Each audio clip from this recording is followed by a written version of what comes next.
मैं Sonu Dinodia agriculture BT आप सभी विद्यार्थियों का ऑनलाइन एजुकेशन सिस्टम में बहुत अधिक स्वागत करता हूं।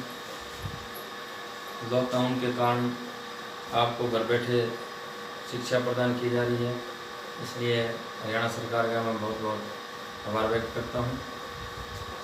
तो आज प्यारे विद्यार्थियों, हम लोग NSQF के सब्जेक्ट एग्रीकल्चर जो हरियाणा में लगे हुए हैं, अभी जो सिलेबस चल रहे हैं उसका अध्ययन करेंगे। तो 9th क्लास में आपने पढ़ा सोलनेसी क्रॉप्स और 10th में अभी सोलनेसी क्रॉप्स को आगे और प्रमोट किया गया है। तो उसी के अंदर एक लेसन है आपका इम्पोर्टेंस ऑफ इरिगेशन, सिंचाई का महत्व। यह लेसन आपकी प्रथम यूनिट से, आपकी बुक्स में से इरिगेशन मैनेजमेंट इन वेजिटेबल क्रॉप्स, इरिगेशन मैनेजमेंट इन वेजिटेबल क्रॉप्स, इसका भी आपको पता होना चाहिए हिंदी मीनिंग क्या है। सब्जी वाली फसलों में सिंचाई का महत्व। सब्जियों के अंदर सिंचाई का प्रबंधन किस प्रकार से किया जाता है, इस यूनिट के अंदर बताया गया है। इसी यूनिट में अलग अलग सेशन है, उनमें आपको बताया जाएगा कि सब्जियों वाली फसलों में सिंचाई का प्रबंधन किस प्रकार से किया जाए। तो इसके अंदर फर्स्ट लेसन है आपका इम्पोर्टेंस ऑफ इरिगेशन। इसका भी आपको पता होना चाहिए कि इम्पोर्टेंस ऑफ इरिगेशन क्या है, सिंचाई का महत्व। ये एक क्रिया है की जाने वाली पौधों के अंदर, इसका महत्व क्या है, इस महत्व के बारे में आपको पता होना चाहिए। अब सोच करो, ये कोई भी प्लांट है, ये अपना जीवन चक्र पूरा करने के लिए इसको पानी की आवश्यकता होगी। इसकी आवश्यकता होगी पानी की, जल की, पानी की इसको आवश्यकता रहेगी। पौधे के अंदर अनेक क्रियाएं होती है, वाष्पोत्सर्जन है, प्रकाश संश्लेषण है, इसकी मेटाबॉलिक क्रियाएं हैं। तो अनेक प्रकार की क्रियाएं होती है और इसलिए इसको किसकी आवश्यकता होती है, पानी की। पौधे का लगभग शरीर 90% पानी का ही बना होता है। अगर पानी नहीं मिलेगा पौधों को तो पौधा अपना जीवन चक्र पूरा नहीं कर सकता। तो इसी को मद्देनजर रखते हुए पानी के महत्व के बारे में आपको बताएंगे, सिंचाई के महत्व के बारे में बताएंगे कि सिंचाई का महत्व क्या है। अब पौधे को पानी की आवश्यकता हुई और इसके इर्द गिर्द में पानी के स्रोत है। पानी के स्रोत जैसे नहर, आपका ट्यूबवेल है, तालाब है, आदि स्रोत इसके पास में है, लेकिन पौधा इन स्रोत के पास नहीं जा सकता। तो हमें क्या करना पड़ेगा, इन स्रोत के माध्यम से पौधे को कृत्रिम रूप से पानी देना पड़ेगा। तो पानी को पौधे तक आपने पहुंचाया, पौधे ने पानी को प्राप्त किया और पौधे के अंदर होने वाली अनेक जो मेटाबॉलिक क्रियाएं हैं, वाष्पोत्सर्जन है, प्रकाश संश्लेषण है, आदि क्रियाएं पौधे ने अपनी पूरी की और अपना जीवन चक्र पूरा किया। पौधे ने यहाँ से अपना पानी लिया, उसके बाद में इसमें वाष्पोत्सर्जन की क्रिया हुई, प्रकाश संश्लेषण की क्रिया हुई। तो इसके पश्चात क्या हुआ, पौधे में मैच्योरिटी आई। तो इस प्रकार से पौधे ने क्या किया, अपना इस प्रकार पौधा अपना जीवन चक्र पूरा करता है। और आपको अब बताएंगे,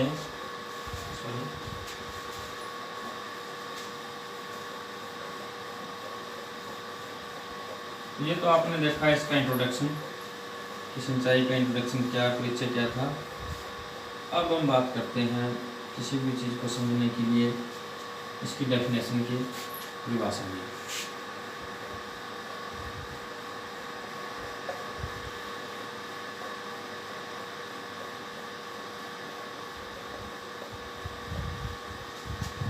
परिभाषा की बात करें, पौधों को अपना जीवन चक्र पूरा करने के लिए आवश्यकता अनुसार कृत्रिम रूप से जल उपलब्ध करवाना ही सिंचाई कहलाता है। क्या एक बार परिभाषा दोबारा देख लेते हैं। पौधों को, किसी भी पौधा ले लीजिए आप, परिभाषा को साथ साथ समझ लीजिए। अपना जीवन चक्र पूरा करने के लिए, इसका जीवन चक्र कब पूरा होगा?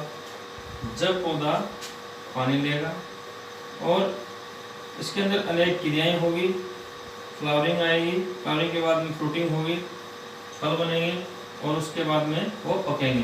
तो उस समय तक पौधे को जो पानी की आवश्यकता होती है और आवश्यकता अनुसार जो कृत्रिम रूप से जल उपलब्ध कराया जाता है, उसे क्या कहेंगे हम? सिंचाई कहेंगे। बहुत ही आसान परिभाषा है, इसको आप कॉपी में नोट कर लीजिए साथ साथ में, ताकि एग्जाम में आए तो आप भूलोगे नहीं इसको और आपको यहीं पे याद हो जाएगी। एक बार मैं दोबारा रिपीट कर देता हूँ इसको। पौधों को अपना जीवन चक्र पूरा करने के लिए, कोई भी पौधा है उसको अपना जीवन चक्र पूरा करने के लिए आवश्यकता अनुसार केवल, आवश्यकता से अधिक नहीं। अगर आप किसी भी पौधे में आवश्यकता से अधिक पानी दे रहे हो तो पौधा खराब हो जाएगा, पौधे की जड़ में नई बीमारियां लग जाएगी, पौधे में गलन आ जाएगा, काफ़ी समस्याएं आ जाती है। तो केवल जितनी पौधे की रिक्वायरमेंट है, क्रांतिक अवस्थाएं हैं जो आगे कक्षा में आप पढ़ोगे कि किस पौधे को कितने पानी की आवश्यकता होती है, तो उसी हिसाब से आप पौधे को पानी उपलब्ध करवाओगे। तो आवश्यकता अनुसार कृत्रिम रूप से जल उपलब्ध करवाना ही क्या कहलाता है? सिंचाई कहलाता है। तो ये एक परिभाषा थी कि पौधे को अपना जीवन चक्र पूरा करने के लिए कृत्रिम रूप से आवश्यकता अनुसार जल देना सिंचाई कहलाता है। अब कृत्रिम रूप क्या होता है, ये किसी बच्चे को समझ में नहीं आया होगा।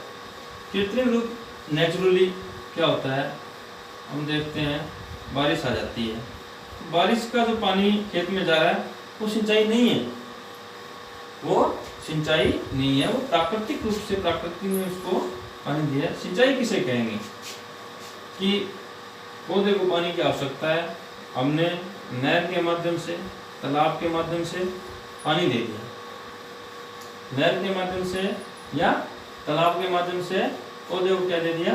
खेत को क्या दे दिया? हमने पानी दे दिया, क्यारियां बना के या जैसे भी सिस्टम है, जिस भी विधि से।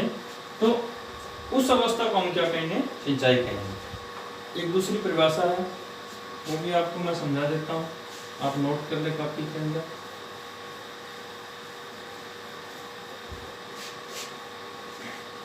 पौधों में वाष्पोत्सर्जन की मांग को पूरा करने के लिए कृत्रिम रूप से जल उपलब्ध करवाना ही सिंचाई कहलाता है।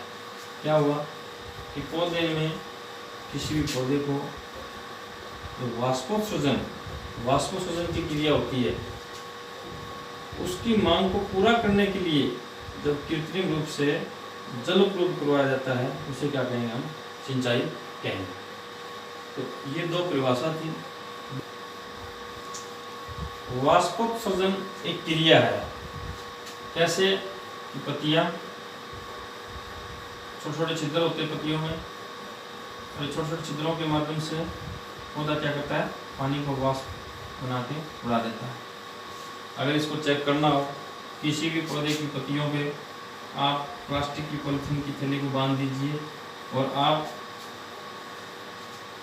30 मिनट बाद या 1 घंटा बाद देखोगे तो यहाँ पे छोटी छोटी पानी की बूंदें आपको मिलेंगी। ये पानी की बूंदें कहाँ से आएगी? पौधे की पत्तियों के द्वारा। इससे सिद्ध होता है कि पौधा वाष्पोत्सर्जन की क्रिया करता है।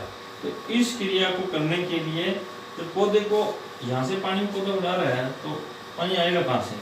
पौधे की जड़ों के द्वारा। तो ये वाष्पोत्सर्जन की क्रिया करनी भी आवश्यक है। तो वाष्पोत्सर्जन की मांग को पूरा करने के लिए कृत्रिम रूप से जल उपलब्ध करवाना ही क्या कहलाता है? सिंचाई कहलाता है। तो ये दो परिभाषा थी। आई होप, मैं कल्पना करता हूँ कि आपको बिल्कुल समझ में आ गया होगा ये। और किसी भी प्रकार की समस्याएं आती है तो आप दोबारा भी वीडियो को देख सकते हो। जब भी चैनल पे वीडियो आए तो आप दोबारा देखिए इसको। तो प्यारे विद्यार्थियों, हमने इसके अंदर सिंचाई का महत्व सबसे पहले हम देख लेते हैं सिंचाई के साधन कौन कौन से हैं।